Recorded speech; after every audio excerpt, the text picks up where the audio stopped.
great to see everybody here after 2 years of lockdown and COVID. And it's nice to be able to get to see old friends and colleagues again.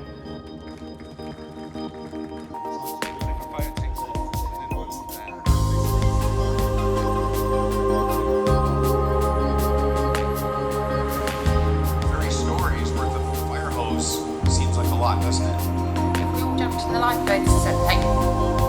So, firstly, we are working our way. That's another sort of energy sustainable technology that sort of is great but works against us. It also burns the grass in my yard.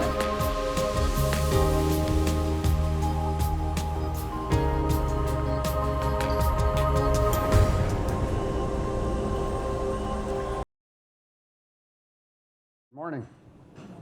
Good morning. Good morning. Going to make sure everybody's awake. So I'm going to start off with something a little bit different. We're here to talk about tall buildings, but of course we do fire safety in tall buildings as part of fire safety overall.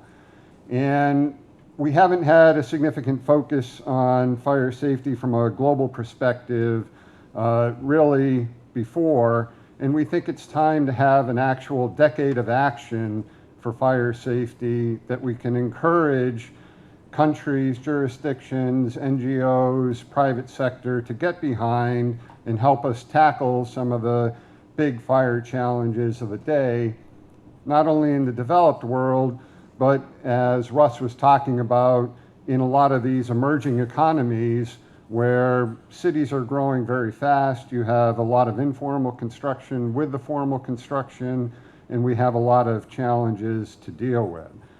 So I want to talk a little bit about what the IFSS Coalition put together as a decade of action for fire safety that we hope to gain widespread adoption of and attract some investment in as we're looking to move on our regulatory systems, our fire safety systems, and more. And I think one of the things that we really need to think about is fire has a significant impact on people. We have somewhere on the order of 150,000 plus deaths per year, depending on what database you look at.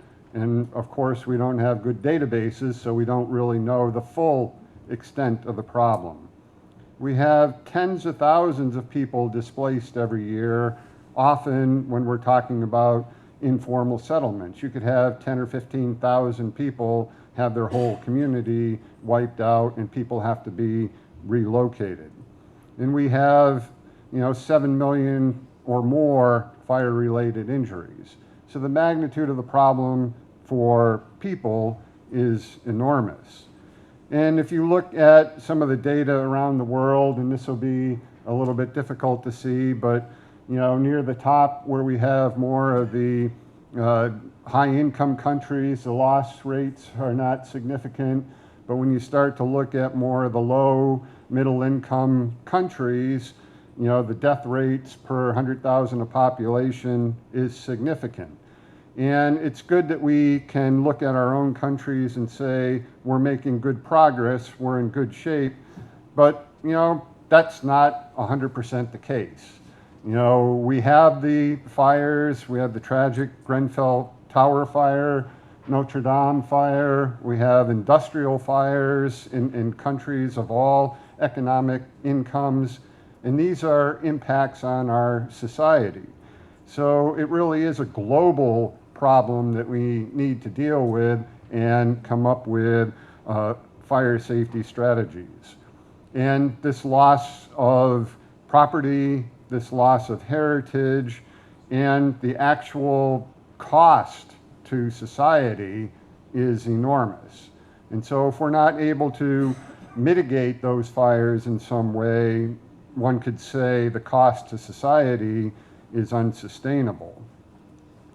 On top of all of the building fire problems we have a global increase in wildland fires.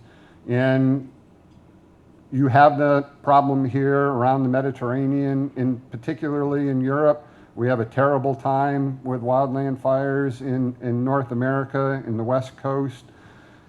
Australia, the bushfire season is terrible. We're talking about hundreds of thousands of square kilometers burned annually. We could have more than 100,000 deaths per year from the smoke. We think about smoke and the environment inside of a building, but wildland fires are causing health effects in the population more broadly as well. And again, we have hundreds of billions in euros, pounds, dollars, whatever currency you want to use, the magnitude of the problem is significant.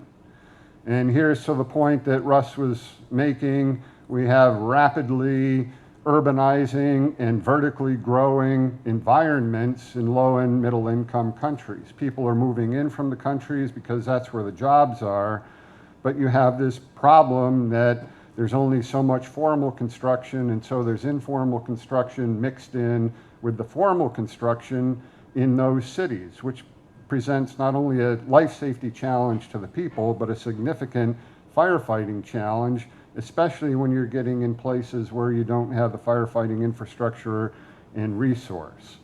The climate change problem is just exacerbating the problem overall.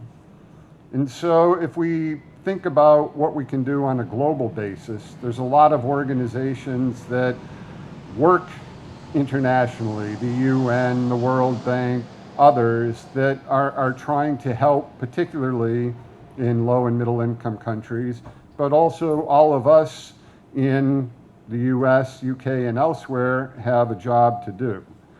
And as a global decade of action for fire safety, we can really make progress on reducing the impact to people, the trauma associated with fire, and the social inequity. I mean, at least in the US, we see a lot of our fire losses in disadvantaged communities, socially, economically, culturally, and it doesn't seem quite right. Yet we don't seem to have the right emphasis on where we should be investing the dollars to save the lives. We obviously can make a significant impact on economic and property loss, and importantly, huge impacts on saving the environment.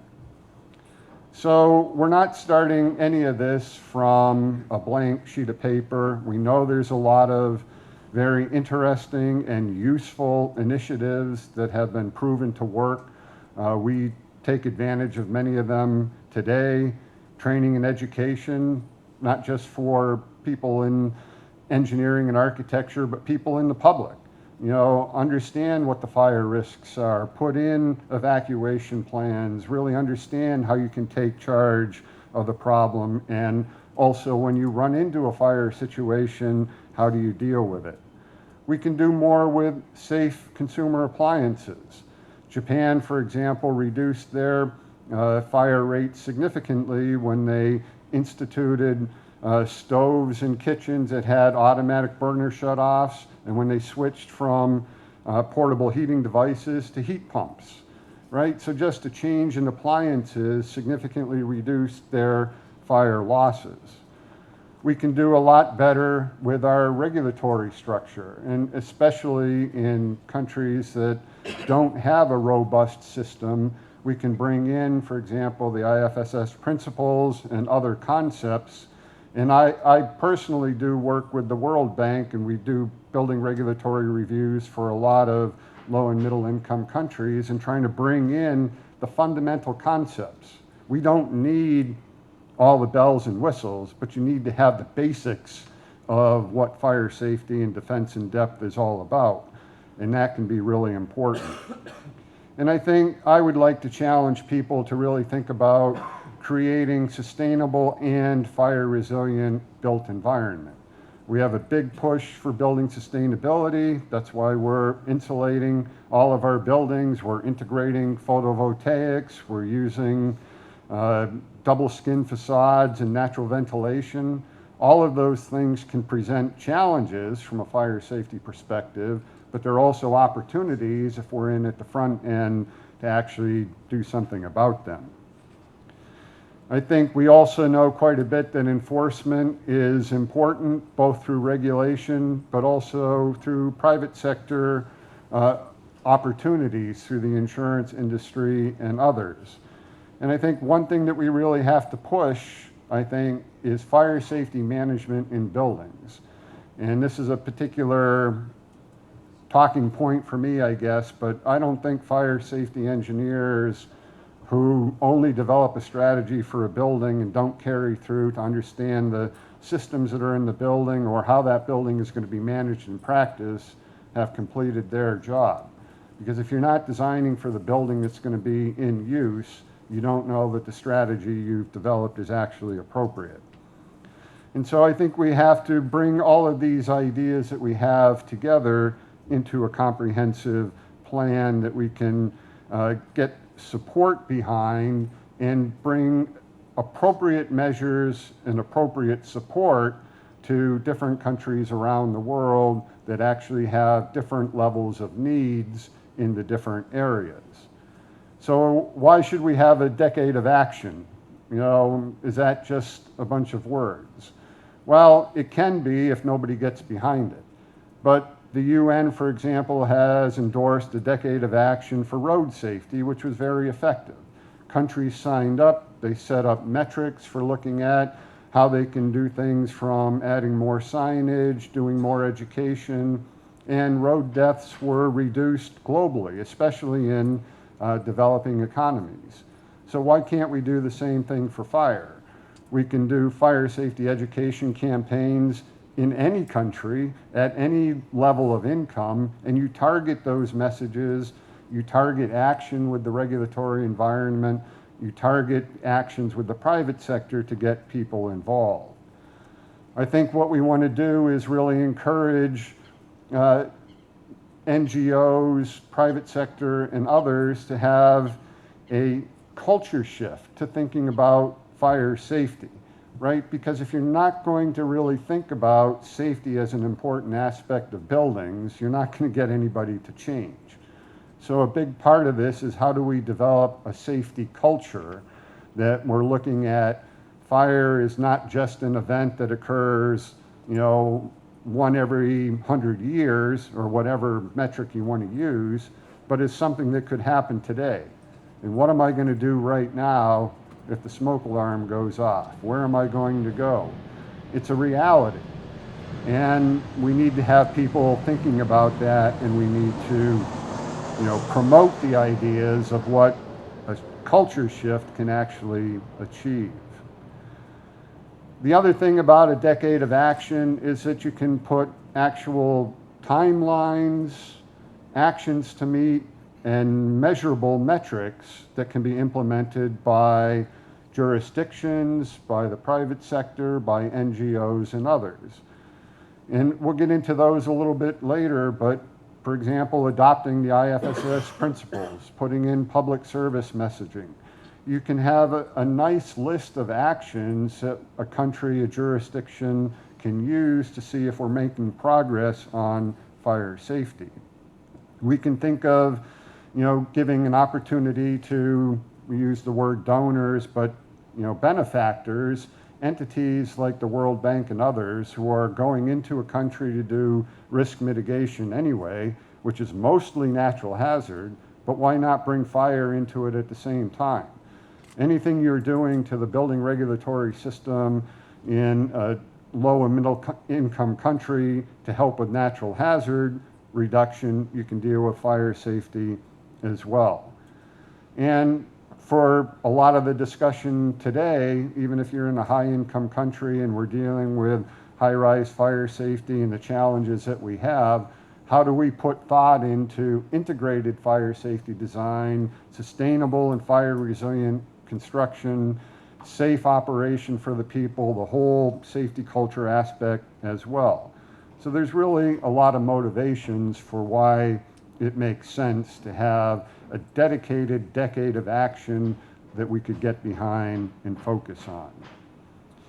So when we pulled this all together, we wanted to have a goal that was reasonable, but also pushing a little bit for us to really try to make a substantial impact, and we came up with a set of 15 objectives as part of it. So I'll go through these pretty briefly, but the overriding goal is to stabilize and then reduce the forecast level of fire fatalities, injuries, economic cost, and environmental impact around the world by 2032, even as the global population increases. And again, I go back and point to the slides that Russ had as well. When we see these countries putting larger numbers of people into cities, growing vertically, having it surrounded also by informal construction, we're creating a lot of fire risk. And so as the population increases, we have to do a lot of work to decrease the fire impact along the way. So there's a number of objectives that we would like to see achieved in full or in part over the decade of action. First one really is to encourage every country to have a strong and adequately resourced national fire safety focus. So some countries may not even have fire safety as a legislative or national strategy. So that's something that can start out right away. And if you want to change the culture, if you want to change the environment, you need to have that national strategy in there somewhere. We should set ambitious yet feasible targets for loss reduction across the board from fire fatalities, injuries, and so forth. To be able to do that, we need robust fire data collection, archiving, and analyses. There's a lot of countries that do not have fire data systems.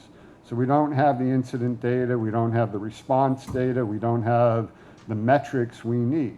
So that's another objective that could be readily, with support, implemented into a number of countries. Tall Building Fire Safety Network delivers high-quality safety management training for anyone involved in the fire risk management of high-rise or tall buildings. Recognised by the Institution of Fire Engineers, we've been delivering fire safety training since 2011, and many organisations rely on our training for gaining competence in this field. Sign up for our training courses and conferences in 2023.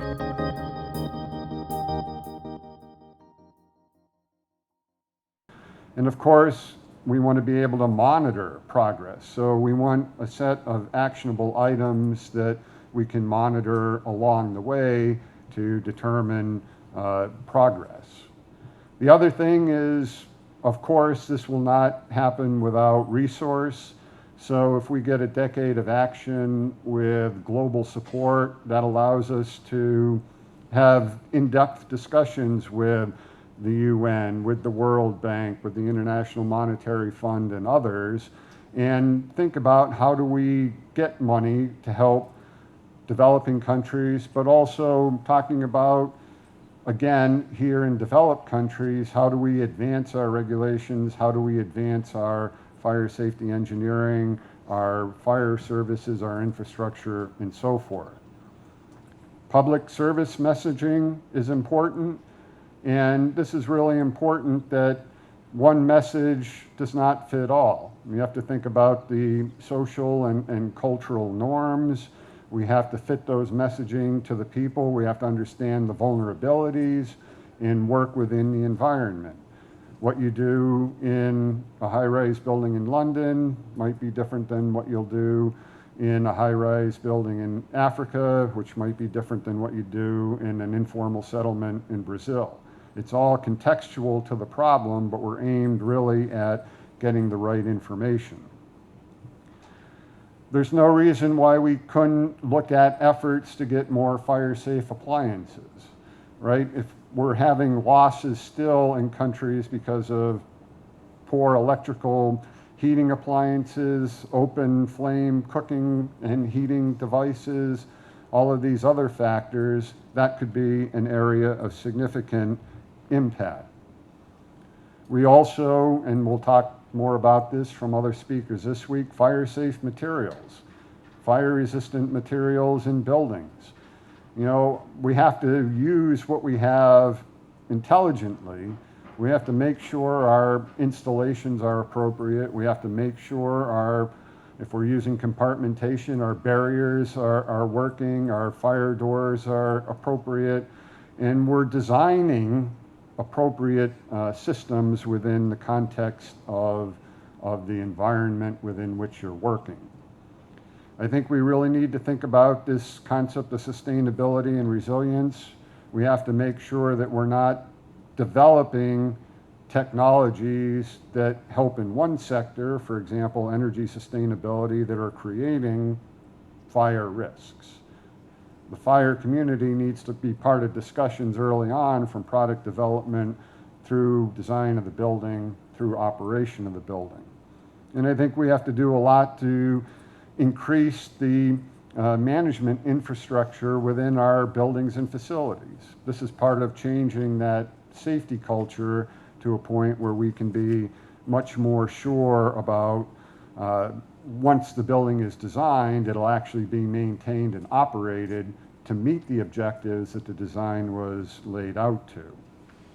I think there's an essential need to support and enhance fire service capacity and firefighting infrastructure.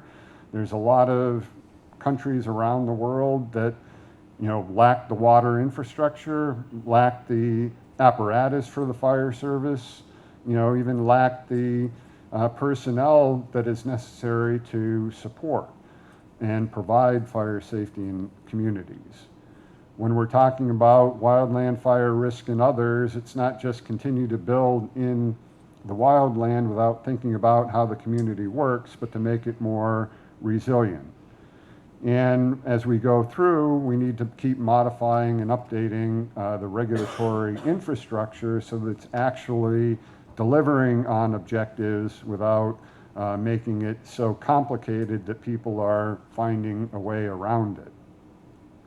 And I think when we're developing those, we need to keep an appropriate focus on the fire and life safety of the occupants, as well as the asset protection and environmental protection. And as we go through this, as we're implementing data collection means, we keep monitoring the data and see that we're making actual changes as we go forward. So when we put together the decade of action, it's a lot of information, it's a lot of objectives, so we wanted to think about how we might be able to focus this down a little bit to make it easier for people to absorb. So what we did was we created 5 pillars of action that are the core foundations for the decade of action. And this is the people component, focusing on injury prevention, communication to people, training, education, and so forth. Products, whether they're going into a building like appliances or putting on a building, such as cladding or the tall timber we're going to talk about, or other, just thinking about how we focus around those issues. The structure as a whole, but as well as that, the regulatory system and the safety management and the risk management that goes along with the structural aspects, the firefighting infrastructure as a particular focus area that needs attention, and thinking about how the community works overall, a little bit integrating the ideas into the community context. So pillar 1 with people offers a set of actions that can be implemented to help individuals and groups increase their understanding of fire, learn what they can do when they're faced with a fire, reduce their vulnerability. You know, how can we actually work with people to increase understanding, increase their capacity to help themselves to be more fire safe. Pillar 2 is really focused on reducing fire hazards and risks associated with the materials, appliances, and contents in a building. And these may change as you go from country to country, but there is an opportunity everywhere to make a significant impact. And, you know, the more we can move away from open flame devices and move to safer use of appliances, non-combustible contents, and other mechanisms within the building, at any level, this is going to be beneficial to everyone. Pillar 3 is around the hazards and risks associated basically with structures or buildings, the planning and design. So here we need to think about everything from the legislative framework, the regulations that are in place, guidance documents, safety management culture and guidance, and all the rest. And those are important aspects of moving that particular pillar forward.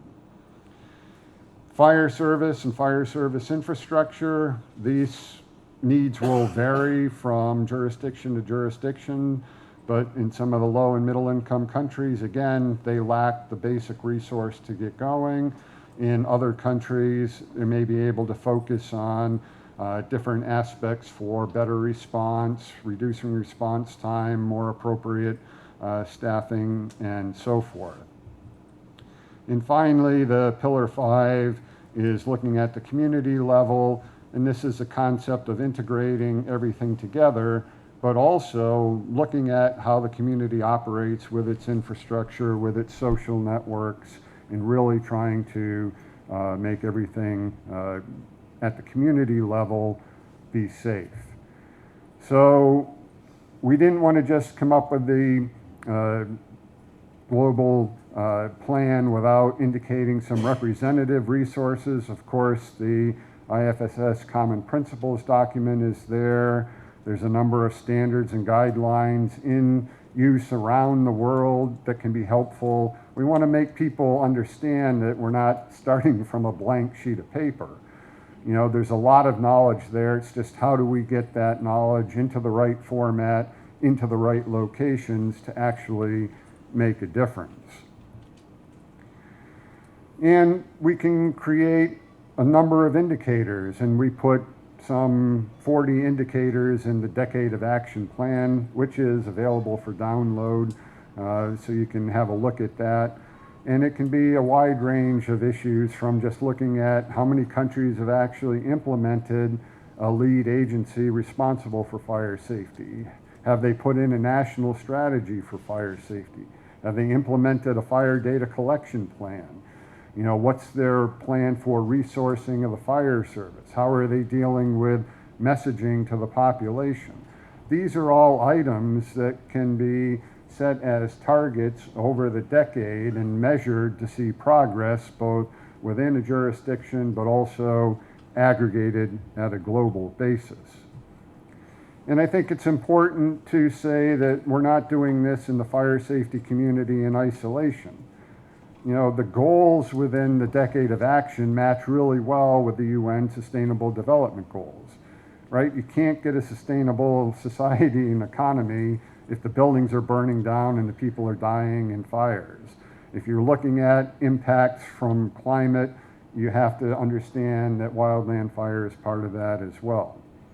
The World Bank, which invests a lot in low and middle income countries to increase their regulatory capacity and increase their resilience to natural hazard risk, has a program on building regulations and has recently developed a tool called the Urban Fire Regulatory Assessment Mitigation Method, Urban Frame, really aimed at trying to benchmark the fire part of the regulatory system as well as the building.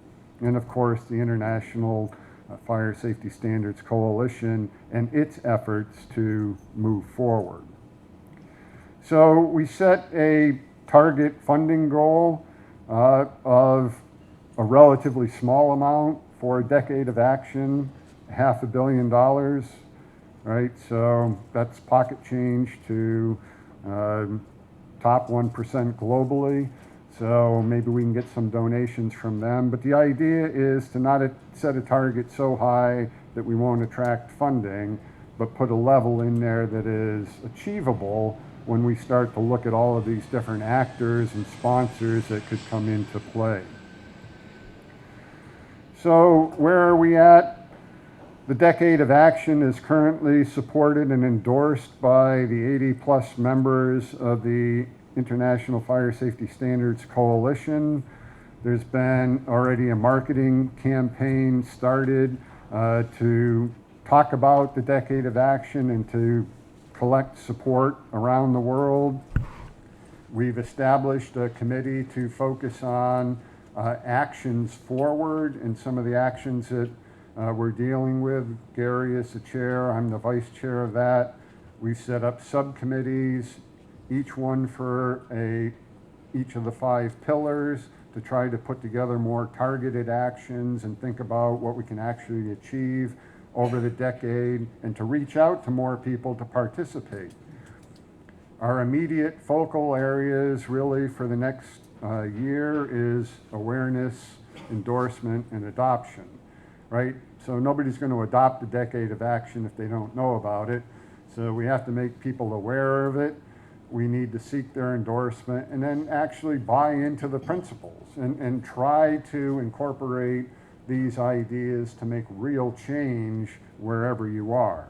And I think that's a really important opportunity for all of us. And we're hopeful that everyone here will look at the Decade of Action for Fire Safety and see that it's something that you can get behind yourself, and you can be an ambassador for that within your communities, within your governments, within your country, since we have so many countries represented here as well. So to kind of bring this to a close, you know, the magnitude of the fire problem globally is enormous. I think most of us in our day-to-day life think about where we are today, what our job is, and our focus on fire, but magnify that around the world and you understand a little bit more how big the challenges really are. The Decade of Action for Fire Safety would be a way that all of us can rally together around a common set of messages that address 5 pillars that are really necessary for making progress in fire safety in any country, in any city, in any town that you live in. So it's not something that's out of context, it can be applied anywhere. And really, the aim is to reduce the overall impacts of fire on people, on property, on the economy, and on the environment. And we can all do something important to help in those areas. So thank you for the opportunity to present the global plan for a Decade of Action. I know Russ said no questions, but I'll be around today to answer questions. Gary will be here as well. And we really hope that you're able to go download a copy, think about it, think of how you could help, and maybe get in touch with Gary or me and see what we can do going forward. So thank you very much.